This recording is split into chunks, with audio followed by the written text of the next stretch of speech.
Hello, and welcome back to the Slide Rule Pass blog. It is not Chris hosting for once. It is not James hosting for once. It is me, as Chris would call me, the blue tick man. I am Daniel. I am joined by Chris, James, and Paul for this evening's show. Bit of a short one, perhaps, because we have got a few people to rush off to things later on.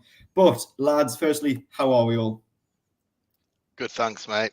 Good, Dan, mate. Nice to see you in the chair for a change. How are you, pal? It's been a little while since I've been in this little role. You're much better looking than the other host, mate. It's like looking in a mirror. It really is. Anyway, we will get straight onto things with our first topic tonight, which is looking at Martin Dubravka, our goalkeeper, who on international duty has supposedly picked up an injury. So I'm going to come to you first, James. Dubravka, obviously, again, at the start of the season, didn't start the season because of injury and then came back in. First, before we get onto his actual injury right now, do you think he's done well this season? I think he's had an okay season. I wouldn't say he's been brilliant. I wouldn't say he's been terrible. But interestingly, you touched on the injury there. Well, I mean, when I first heard this news that he had been diagnosed with angina, I was, of course, quite concerned, as you would be, thinking it was something to do with his heart. But after reading into it a little bit more today, it appears it's actually a completely different form of angina. It's something to do with his tonsils. It's basically a form of tonsillitis. So I can't imagine he will be out for long. Probably will be back for the Wolves game next Friday. I think so. He's probably only going to miss the Spurs game. But look, that aside, I do believe we should be going after a new goalkeeper in the summer. I don't think he's been good enough recently. Last few seasons, the mistakes are just mounting up. And if we want to be challenging in all competitions over the next few years, he's not an elite goalkeeper. It's as simple as that. He's not the kind of guy to take you from where we are now to top 6, top 4. Some people might think I'm being a little bit harsh as yes, look, he has got a bit of credit in the bank. He has been good for us at times. But I just think, as I said before, he's making far too many mistakes for my liking. The Everton game being a good example. He has to save that shot from Iwobi. I mean, his positioning for the goal was terrible. I mean, his feet were completely all over the shop, to be honest. And Iwobi's strike, it wasn't even going in the corner. And again, he's got to save that. And we come out with that game with a point. And go back to the Cambridge Cup defeat in January, another shocking piece of goalkeeping for their goal. Another one he had to and should have kept out. The Norwich game earlier in the season, we conceded that late equaliser. In my opinion, he was 100% at fault for that. And look, to go back even further, he wasn't even playing for Newcastle. Go back to the Euros.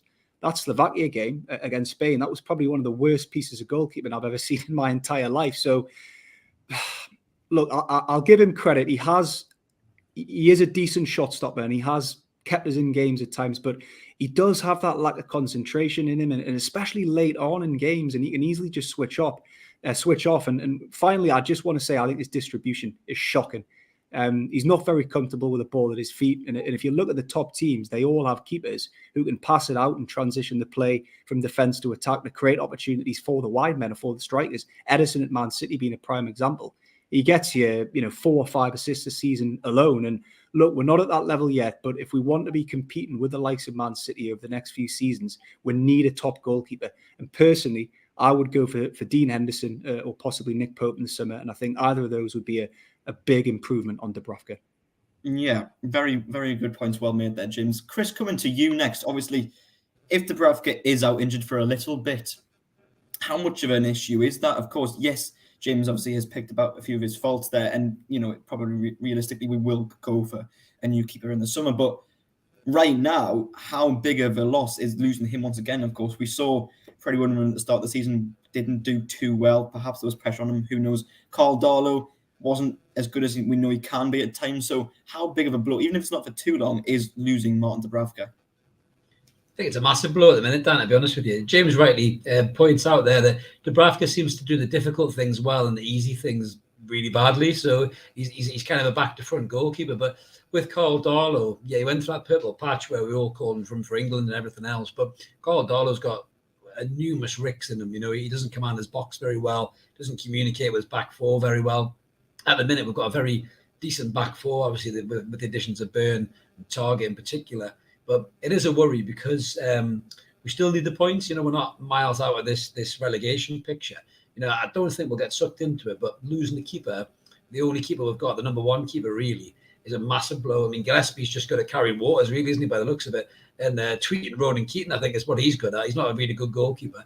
But Darlow isn't good enough for me. I mean, he's a decent lad now. He's a good number 2, but he's not a good number 1. I think we need a proper keeper, as James rightly said. I think we missed a bit of a trick in the January window. I think someone like Dean Henderson would have been ideal to have brought in. I don't know whether there was issues at Manchester United. Obviously, we had the Lingard problem as well, didn't we? The way that they kind of stopped him moving out on loan. But I think the goalkeeper situation, James is right to say, Dubravka isn't brilliant. Yeah, he's all right. He's not brilliant. And he will cost us games. He cost us the Everton game. I think that's point blank the truth. I think a better goalkeeper saves that shot, and whether we get a point or not, whatever it is. But yeah, I'm very worried about Darlow stepping in because I think A, he's rusty, and B, he wasn't in great form, before he had his injuries and then went out and Dubravka came back in. So it is a big blow for us, Dan. I think it's something that we need to be aware of, and I think we just need the back four to be as tight as possible if Darlow's in between the sticks, because he is definitely prone for an error, mate. Yeah, I mean, would you put one of those penguins you showed us before in goal? To be fair, I had 5 at the back with my Penguins, mate, so I might have kept a clean sheet, I think. I did get called Steve Bruce by my mate Rid on Twitter. Hi, Rid, how you doing? But I don't know if that's a good thing. Anyway, we do have a comment coming in from our stat man himself, Mark, saying losing that continuity at the back is a big thing too. I think that's right. I mean, Dubravka, for all he was injured at the start of the season, and actually the season before that, he is our number 1. He probably, I mean, as much as we've nitpicked him there, he is the best of the keepers we have. And so losing him will still be an issue. And so perhaps you're right, Chris. Perhaps we should have gone after a goalkeeper in the summer. Obviously, we're going to get to transfers in a little bit. But Paul, coming to you, would Dean Henderson be someone you'd be going after in the summer? Absolutely. James took the words out of my mouth. I would go for Henderson or Nick Pope, depending on what happens with Burnley. And if Burnley get relegated, Pope's available. What is he, England's number 2 at the minute? Am I mistaken? He's certainly better than Pickford. I think we all know that. Certainly on club form. But, Henderson can't get a game. We got a game last season, I think, and he looked really good for Man United. He was keeping De Gea out the side, and he was getting England caps at the time. I just think he's a really, really strong, young, hungry keeper who would probably jump at the chance of joining a project, let's call it again, or as well. Same with Pope. So, James nailed the 2 keepers that I would go for personally as well. Absolutely. Yeah, I mean, very good points. I mean, you mentioned Pope was perhaps England's number 2. I mean, obviously you've got Aaron Ramsdale in there as well. He's in with a shout, of course, doing quite well at Arsenal. But forgot about him. Yeah. Anyway, but yes, I mean, in my opinion, looking at Dubravka, yes. When he first came in, of course, in that January window of 2017-18, like obviously that winter, it was, he came in that first game against Manchester United was brilliant. Obviously that clean sheet. And to be fair to him, has probably saved us a lot more points than he's dropped, I think, in the whole of his time here. So I think we need to give him some credit. But perhaps more recently, James is right, I think, and Chris is right as well, that he has been prone to a bit of a howler. I do remember watching that game in the Euros against Spain. Did he save a penalty in that game before he made the blunders? He may well have. But he punched the ball in his own net, did he not? Yeah, I thought he'd said penalty, so I thought it started quite well for him. But then, of course, didn't go so well for him. But every keeper in the Premier League are good shot stoppers. Dubravka's no different. He doesn't command his box. James basically said everything I was going to say. He doesn't command his box. He got rooted on his line for the Brighton goal when we were 2 up to give us a bit of shitty pants time. He should have moved his feet much better. He's too slow in terms of moving his feet. And he isn't an Edison or a keeper of such ilk that will drive us up the table. Every single keeper will make shot stoppers, goal stopping saves. That's just fact that, there are no terrible keepers currently in the Premier League. Maybe the Leeds keeper perhaps is one of them, but he isn't going to make a difference. He isn't going to give us an extra 8, 9, 10, 12 points that would take us from 13th, 14th to 8th, 7th, 6th, and then beyond. He just isn't good enough. Been great. He was a top 4 keeper for the first 3 or 4 months after the January we signed him. He was brilliant with Rafa, but defensively we were solid. Shot stopping's the bare minimum. But he just isn't. He isn't what we need moving forward. You've got to be ruthless if you want to go further forward as a club. No, I agree. But I think you can perhaps say a similar thing about Tim Krul. great shot stopper. Are you wanting to say something there, Chris, about Tim Krul? Sorry, yeah, I was just going to say, Paul's absolutely right. And if you look at what Manchester City did with Joe Hart and the way Pep Guardiola dispensed of Joe Hart, it was clear that Joe Hart wasn't able to do what he wanted them to do. And I think if we want to kind of mirror the ambition of what Manchester City did, which many people have said we should follow that blueprint, I think you can't have sentiment with these goalkeepers. Yes, he's done a good job before, but as the lads have rightly said, we need the keeper to be more than what Dubravka is right now. So I think it's definitely something to look at in the summer, mate, 100%. Yeah, no, I agree. I mean, I was just going to say with Tim Krul again, great shot stopper, but often would get caught off his line too much, and the ball would go over his head. I mean, for a big lad as well, it always surprised me. And of course, we have mentioned already some perhaps possible replacements for Dubravka there. So what we're going to do now is move on to the second topic, which is looking at Newcastle's summer transfer window. Obviously, if Newcastle stay up, we may indeed spend big. Who knows? Some people are saying we're not going to spend big, hence why we've got this lovely caption. Nay, big spenders. Who came up with that one? Was that you, Chris? There you are. We're pushing out all the boundaries on the Slide Rule Pass blog tonight, ladies and gentlemen. Do keep the comments coming if you are watching. But we do have a little thing here, a list of free transfers that are available in the summer. Of course, yes, we may spend big, but these are all players that will be available on a free. So I'm going to put this on the screen. I'll come to you first, James. Is there anyone on here that you think looks good? I mean, I can see Joselu. Would you have him back? Look, there's several on that list. It's quite difficult to read depending on your screen. So I'll just pick out a few maybe that I know identified. Antonio Rudiger really was one that jumped out at me. We all know there's huge problems at Chelsea at the moment.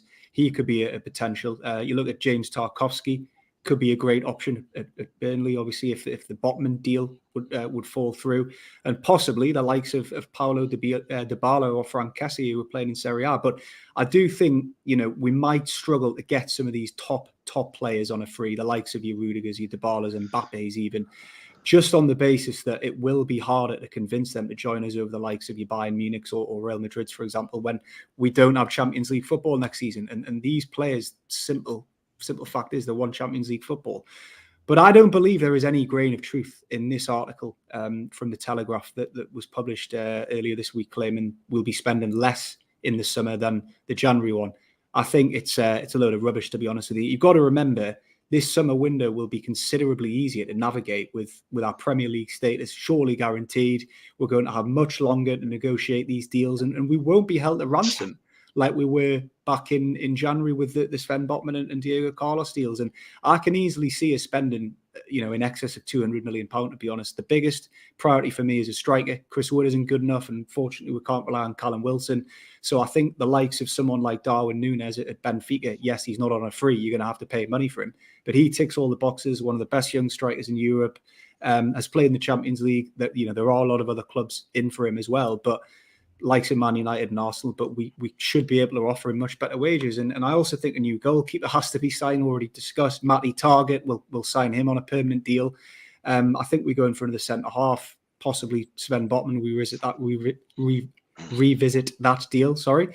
Finally, I can see us going in for a creative midfielder as well, possibly to replace Shelby, the likes of Lucas Paqueta at Lyon, who was playing alongside Bruno last season. So, look, if you add all of that up, that's easily in excess of the 90 million that we spent in January. You're looking at 200 to 250 million pound there to buy those players. And I can genuinely see this summer window being the best transfer window we'll have up until now in the club's history.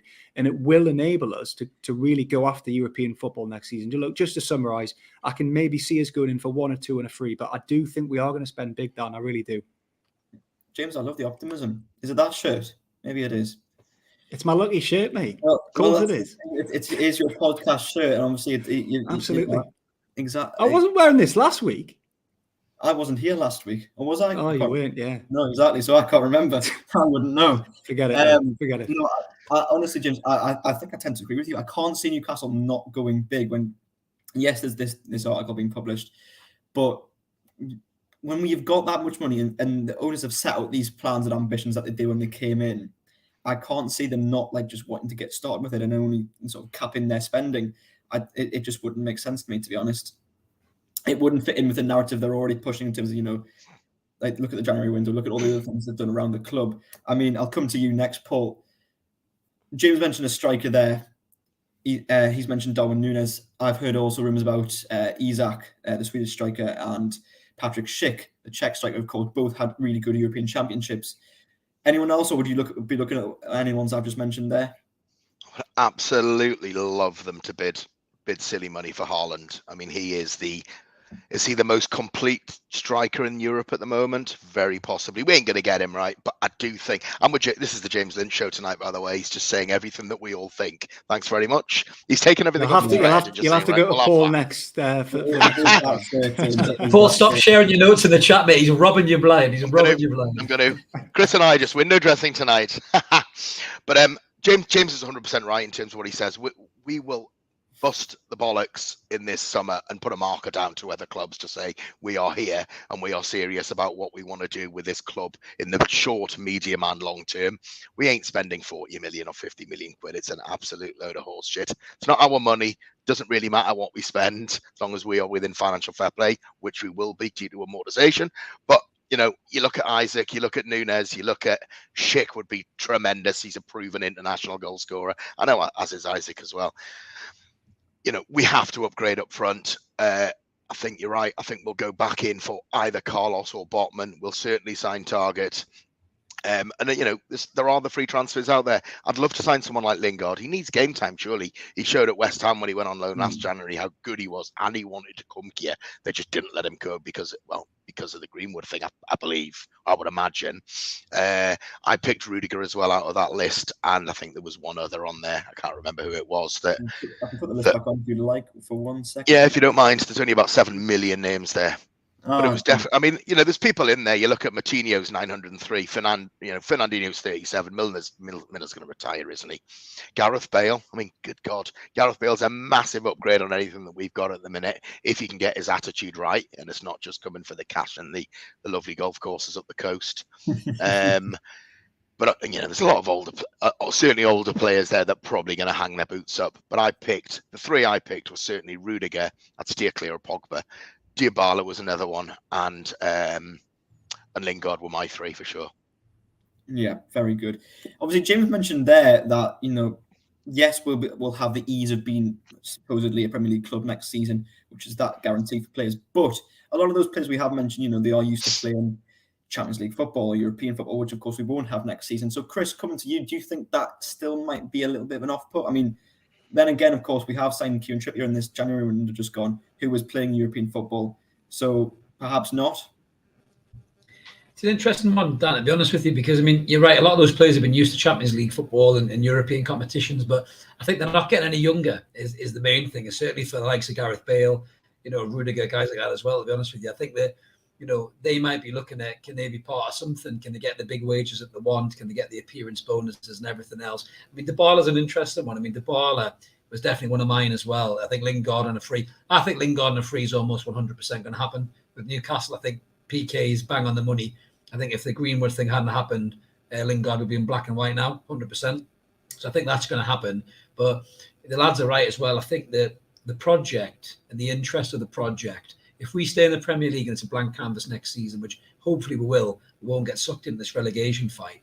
You're starting from scratch with a really good manager, innovative manager, who's able to get the best out of players. And people can see that. People will look at the likes of Joe Linton, what he's getting out of them, the way he's got Shaw back on form. Bruno Guimaraes is one of the, you know, the most talented young players in Europe. He'll be telling people that he knows in the game, like his ex-Lyon teammates, look, this manager is really, really good.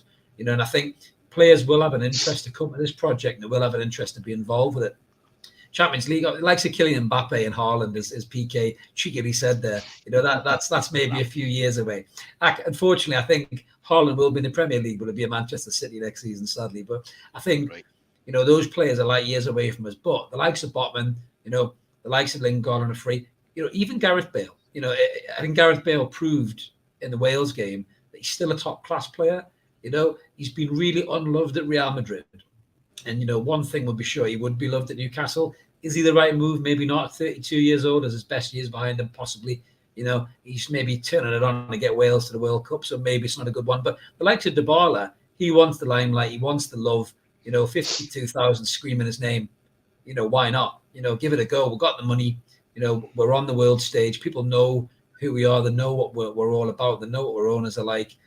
So why not? Why not go for broke, as PK says? Fuck it. Well, what's the worst that can happen? They'll just say no. That's the worst that can happen. You might as well go for everybody. See what happens. But I think you're right on the Telegraph thing, just to end on that. I do think Luke Edwards has previous of getting things wrong, doesn't he? So I think sometimes with Luke, he's a good journalist, but sometimes I think he takes the angle to maybe cause a bit of controversy amongst the fan base, and that maybe he's just took a shot in the dark to whip up a little bit of that kind of interaction between the Newcastle fan base that, oh God, maybe we're not going to spend any money. Whereas, PK said before we came on air, there's good sources within the club that are saying that's utter bullshit, that we are going to go big and we are going to buy, big name players, like Botman. He's going to be 40, 50 million quid, one of the best young centre halves in Europe. I'm excited for next season. Hopefully we'll stay up, which I think we will, and I think we're all going to be excited. I mean, Dybala already suits black and white, so why would he not come here? Absolutely, yeah. I love that celebration. See that at the Gallagher. Just want to put this question to all of you before we move on to our final topic of tonight. If this summer window goes how we want it to go, and we spunked 250 million on the best talented players in Europe, and James runs around Newcastle with his top off. Shirt off. Again. Not top off. Shirt off. Same thing. He can't take that shirt up. It's stitched into his body. He can't take that. He wears it every week. That's a good point, that is, Chris. I'm never going to wear the shirt ever again on this show, lads. You do know that, don't you? We bullied you, James, into never wearing that shirt again, haven't we? Shocking. Sorry, Where's James. HR? Where's HR? We love you, really. He's been away for weeks doing his unit. He's come back. He's horrible to you, James. What's happened to him? He's not hosting again. He's getting too big. Can I get the staff these days? Can you? It's terrible, mate. Honestly. Terrible. Now, the question I was going to ask is, if we get the window right, I know it's a big question. Obviously, it's massively in sort of looking into the future, but where do we finish next season? I'm going to put this to all of you, and you can all answer. I'll start with Paul. It's one word answer. 8th is massive progress. Ambitious, massive progress. 8th for me. James? I think we've got to target 6th. Ooh. Bare minimum 6th. Yeah. And Chris? Do you know what? I was going to say 6th, so I'm going to say 7th now, just to be in the middle. I thought you might. What a splinters in my arse. What a shit house. 7th. Honestly. I think if I was to go, I'd go along with the 7th or 8th. I think 6th is maybe a little bit of a push, but James, if you know what, if you run around, Newcastle with your shirt off, I will be happy. Got to aim high. Got to aim high, lads. Got to, mate. Got to, yeah. Exactly. 8th is high. I was going to say, if we finish 6th, everybody can get a James Lynch shirt. Just comment below. Give us your address and we'll send you a James Lynch podcast. I'll get a James Lynch shirt. Can we maybe get a Hawaiian shirt with his face on instead? Oh, I would. Yes. To the boys. Let's reach out to Joe Little, lads. Sounds good to me. I'm on board with that, lads. Yes, we have another comment. We've got Mark with Paul with the longest one-word answer of all time. You know me, I like to waffle. Yeah. Please do keep the comments coming in. Obviously, the interaction really helps us on the show. But we're going to move on now to the final topic of the evening. Premier League football hasn't been around for a little bit. We've had, of course, the international break. Newcastle have been on holiday to Dubai with a bit of a warm weather training camp. Of course, last time it worked wonders when they went off to Jeddah in Saudi Arabia. This time they've been to Dubai. But now they're back, and on Sunday they take on Tottenham Hotspur at the Tottenham Hotspur Stadium on Sunday at 4:30. So we're going to preview that game now. I'm going to start with you, Chris, in your lovely hotel room, wearing Tottenham white. I can see. Oh, God, don't do that. Judas. I know. That's exactly. So, I was going to wear the black tie. It would look like I was doing a swing album there, mate. So I thought it would be a little bit better. So anyway, looking ahead to that game, when of course we came back from Jeddah, it worked wonders, and we went on this lovely run of lots of wins and lots of unbeaten games. Will lightning strike again? It's difficult to say because Spurs are so Spursy, aren't they? They're either really good or really shit. You don't know which Spurs you're going to get until they actually step on the grass. I mean, when they're up for Spurs, when they're playing, when Harry Kane and Son are at it, they're one of the worst teams to play against in the league. The way they move through the lines. I mean, their synergy together at times can tear any team apart, even Manchester City. But then there is also times where they're just really rank average. And it all depends on how tired, I suppose, the Spurs players are returning from national duty, a lot of them.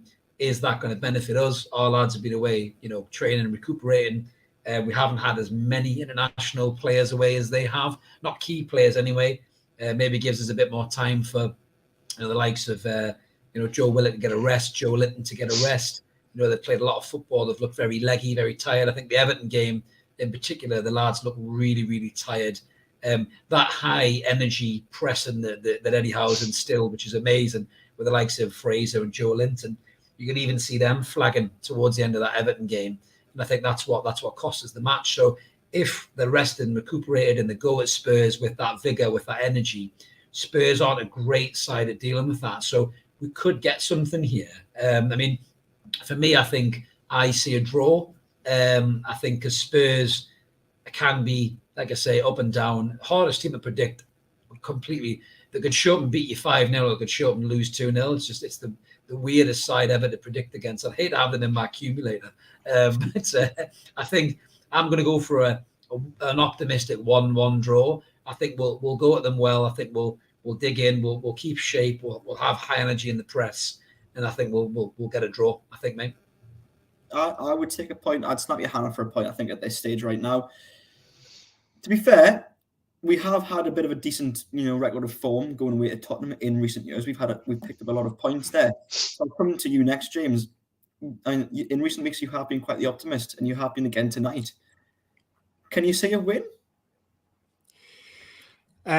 Look, this is going to be a really, really tough game, especially after 2 defeats in a row. I thought, as Chris rightly said, we were very, very abject against Everton. I think only Bruno really had a good game that night, but there were a few changes made, and we had played, 4 games in the space of 12 days. So there was bound to be fatigue setting in at that time. Look, I really want to see Maximin start this game. I think he's got a big point to prove after his recent social media posts. Some fans have been getting on his back of late, in my opinion, very harshly, but I do think he'll be fired up and he'll want to start this game. No point bringing him on with 15 minutes to go. He's got to start. It will be interesting to see if Bruno keeps his place or if Eddie Howe decides to bring Shelby back in. Personally, I wouldn't, but it wouldn't surprise me if I did see Shelby's name on the team sheet come Sunday. Does look like Cher won't play with a muscle injury he's picked up on the international break. So on that basis, Lascelles will have to come in, and that does worry me slightly when Lascelles plays. Although, look, he did have a decent game against Chelsea, so I'll give him the benefit of the doubt on this occasion. We all know how dangerous Spurs can be. Got a world-class manager in Conte. I don't think they've got many injury concerns of their own. They're coming off the back of 2 very good wins against West Ham and Brighton. And of course, they thrashed Everton 5-0 a few weeks ago as well. So this is going to be a difficult game, but I'm going to go with Chris. I think we can go there and get a result. I'm going to go for a 2-2 draw, Dan.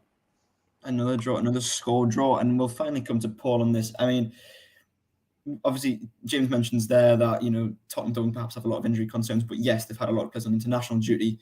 Obviously, we still have some injury concerns. Fabian Schär, as James mentions there. Obviously, Callum Wilson and Kieran Trippier are still to return, but hopefully we'll be back at some point in April. Are we going to get another prediction of a draw from you, Paul? Are we going to get something worse or something better? We are not going to get prediction of a draw. I tell you what, I think that... I watch Spurs, and Spurs are Spursy, as Chris has already said, but they are devastating on the break.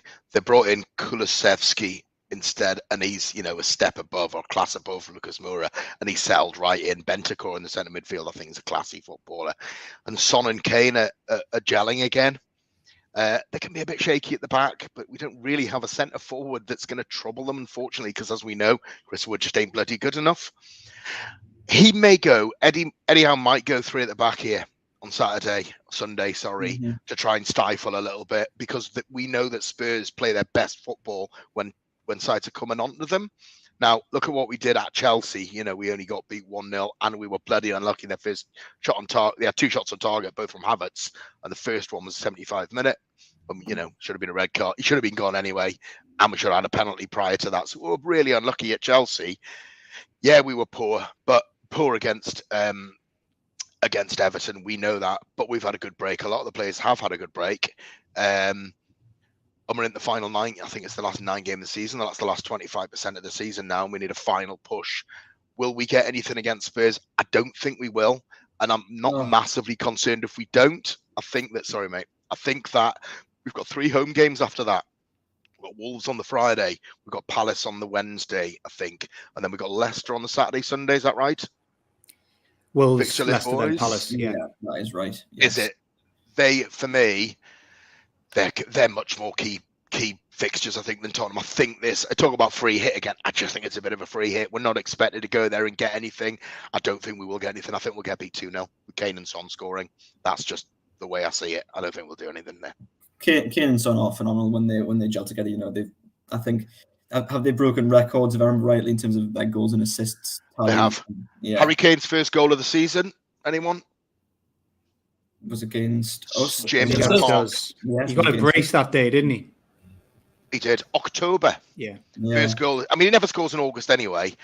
He likes playing against. He scores against us, and he likes playing against us.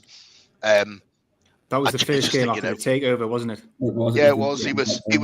Steve Bruce's 1000th game. He was stropping Wonny for a month or 6 weeks after he didn't get his move that he wanted to Man City. But I think the two of them are devastating when they're on form. They're no Colin Beardsley, the other lads. Come on. They're no Baron Cisse, are they? I was going to say Baron Cisse, yeah. No. Shearer and Ferdinand. Come on, we've had better duos than these two. Come on, lads. Hey, Boris, I mean, that's my childhood there, Chris. Don't knock it. Oh, good fun. I mean, that is probably all we've got time for, I think, on tonight's show. Obviously, I'll go through. I'll quickly give you my prediction. I think I'm going to go with a draw, just like James and Chris. I'm going to say a 1-1 draw. I think we can get something from the game. Especially, I think if Maximum is playing, obviously James mentions their defense is a little bit shaky, and if he's fired up like he supposedly is going to be after all these things that have been going on, he can cause their defense problems and perhaps just get us a point on his own. I know he's not been good in the last 2 games coming off the bench, but realistically, was he fit? Probably not. And he's got to turn up, Dan. He's got to turn up. He has to turn up. The next couple of weeks, yeah. He does. And I still think he will, to be fair. I think, this break would have done him good. He'll get back to full fitness. And I think that in these coming games, he will indeed get us a few points, probably just single-handedly, because we know he can do it. I look back to that game against Watford at home. Didn't play well that game, but still scored the goal and obviously nearly won us the game. Obviously, but yes, Watford equalised a bit later on, but that was all pretty much on his own. And he hadn't had a good game up to that point either. So that is the quality he has. But that is all. Thank you all very much for watching. Lads, thank you for taking part as always. This has been very fun hosting, getting back in this chair, being the top left of the screen. It's been fun. I know you were too nasty, James. Not a shame, mate. I don't know if I can bring you back, mate. I don't know if I can bring you back. I'll let that one slide down. Just this once, mate. James, I love you really. Do you know what, Dan? I must admit, I'm going to an awards dinner tonight, and I'll assure all of you, that anybody listening, I will not make enough of a bad joke to get slapped. I promise you. I will not be doing that tonight at this awards dinner. Good luck, Chris, mate. Yeah, good. Well, I'll try. Enjoy it. I'm going to say it from one Chris getting slapped to another one getting slapped. Anyway, yes, we shall end things there. So thank you all very much for watching. We'll be back next week on the Evermore podcast on the Slide Rule Pass blog and pod. Is that said right, Chris? I got that right? I think so. It's a bit of a mouthful. I hope so. Anyway, we will see you all then. So thank you all very much for watching. And how are the lads? See you guys. Take care. Guys, see you later. Cheers, lads.